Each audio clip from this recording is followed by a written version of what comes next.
Harrell, of course, was on the first Enterprise team that played in this stadium back in 1956. And what he and his teammates did that year in this stadium and all over the place they played, they went 10-0, and to date, they're going to retire this stadium being the only Enterprise team that went through an entire season with a perfect record, with no losses and no ties. And did y'all know y'all were doing that 54 years ago? You realize that? Kind of. I mean, the score wasn't close in any of the games. I think the first game against Ozark, which they had a very good team, about as close as we got. We played in the advertiser game of the week, and I can't remember if it was Opp or Troy, and we beat them 38-0. So that was a big game, and we attracted big crowds for the first year ever. And another player that wasn't mentioned earlier that played in this stadium is still playing pro football now. Is the Griffin guy out of Brundage.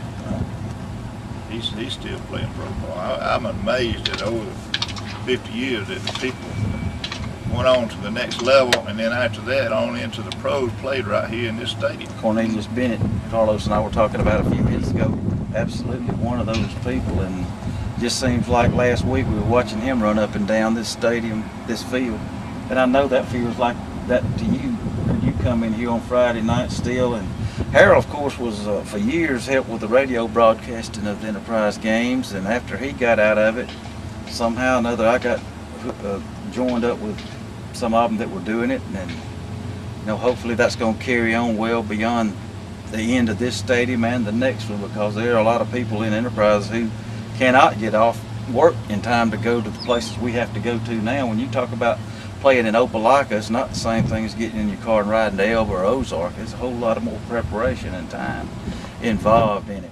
Carlos, of course, was on the '82 championship team that not only won all its home games here his senior year. What else did y'all do in your 3 years on the varsity, Carlos? Well, we also went undefeated.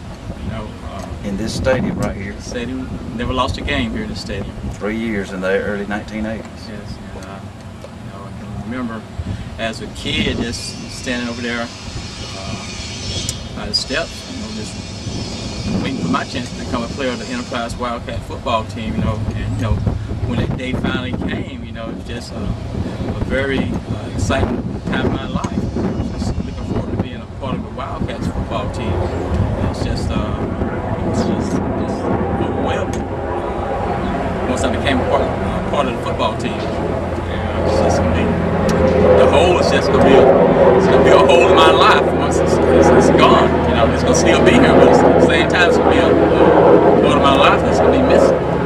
Carlos's son, Carlos Robinson Jr., is in 9th grade at Dauphin, and he's just one season away from playing on this field. He's played on it as a junior high player, so it goes that far.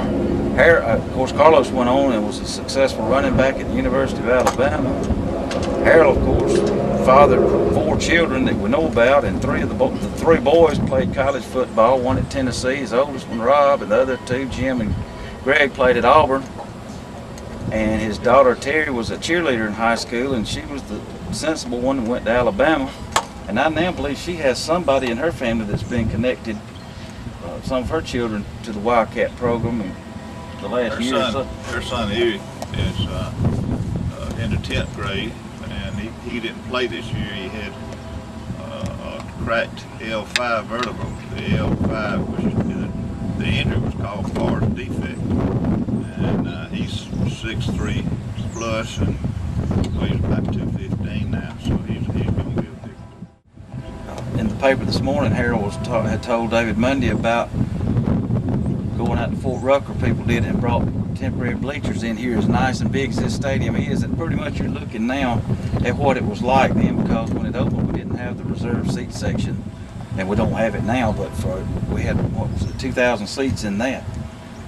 But I can remember for the renewal game with Dothan in 1961, I was in 6th grade, and Ed O'Toole was our coach at Enterprise Junior High.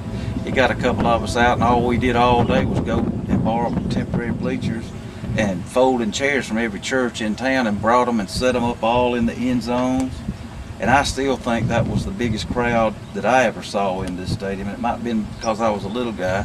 Coach Bacon's always talked about I think it was the '84 game with Prattville here, had a tremendous gate. I think it was a $20,000 gate. And that was in the days we weren't charging $7 a person to come in. You know, it was more like probably, what, $3?